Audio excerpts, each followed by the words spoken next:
Hello friends, எல்லாருமே நல்லா இருக்குங்களா? இன்னைக்கு காலையில் டிஃபன் பார்த்தீங்கன்னா இன்ஸ்டன்ட் பன் தோசை தாங்க. 2 பேருக்கு வீட்டில் மாவு இல்லைங்கிற பட்சத்தில் டக்குன்னு இதை வந்து செய்யலாம்.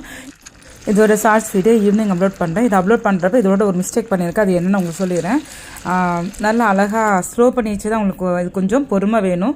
நம்ம முன்னாடியே ஊற்றி வச்சுட்டு கூட இது பண்ணலாம், சாப்பிட்லாம். இது வந்து 6 நாள் நல்லா தாங்க இருக்கும். ஆனால் ஸ்பீடு மட்டும் அவசரம் மட்டும் இதுக்கு படவே கூடாது.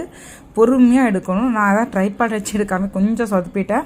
பட் அது நல்ல டேஸ்ட் வைஸாக பார்த்தீங்கன்னா ரொம்ப சூப்பராகவே இருந்துச்சு. இதுக்கு கார சட்னி தான் ரொம்ப டேஸ்டி தான் இருந்துச்சு. தேங்காய் சட்னி நல்லாயிருக்கும். ஆனால் எனக்கு வந்து கார சட்னி தான் நான் பண்ணியிருந்தேன். அதாவது தக்காளி சட்னி நல்லா இருக்கும். செம்ம டேஸ்ட் அல்டிமேட்டாக இருந்துச்சு. நம்மளோட சாய்ஸ் தான். இது வந்து என்ன சட்னி வச்சாலும் நல்லாவே இருக்கும்.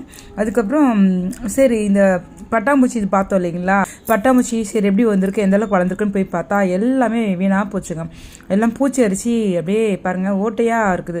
எல்லாம் உள்ளே அரிச்சிட்டு போயிடுச்சு. எனக்கு ரொம்பவே கஷ்டமாக போச்சு. எனக்கு அதை பார்த்துருந்தா ரொம்பவே தலைவலி எடுத்துருச்சு.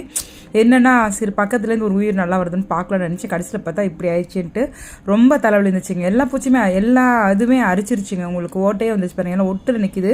எனக்கும் தலைவலி ஜாஸ்தியாகிடுச்சு. இதை பார்த்தோன்னே டென்ஷன் ஆயிடுச்சு. அப்புறம் வந்து ஒரு சிம்பிளாக ஒரு ரெசிபி வந்து பண்ணேன்.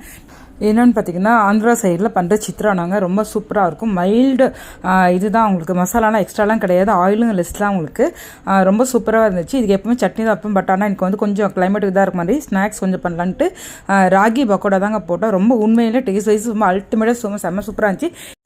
எந்த ஸ்நாக்ஸ் பண்ணாலுமே கொஞ்சம் ஹெல்த்தியாக செஞ்சுருந்தா நம்மளுக்கும் நல்லது, சாப்பிட்றவங்களுக்கும் நல்லது. நாங்கள் இந்த வீடியோ பிடிச்சா லைக் பண்ணுங்கள், ஷேர் பண்ணுங்கள், சப்ஸ்கிரைப் பண்ணுங்கள். நெக்ஸ்ட் வீடியோவில் பார்க்கலாம். பாய். பாருங்கள் சவுண்ட் எந்தளவுக்கு கிறிஸ்பாக வந்துருக்கு நீங்களே பாருங்கள்.